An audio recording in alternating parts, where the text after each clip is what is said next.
برو بر.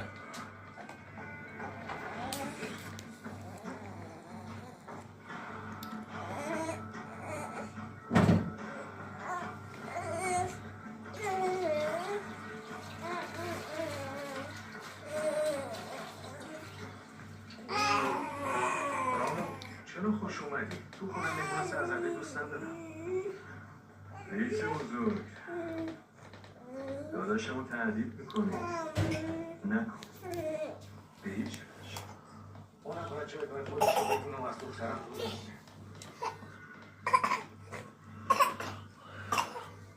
حساسیت رو چیچک رو درک میکنم. حتی یکی هم حق میدم.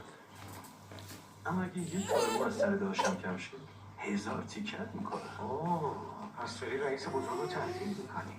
کسی که تو رو رئیس بزرگ کرده منم. به نظرم که این وضعیت کم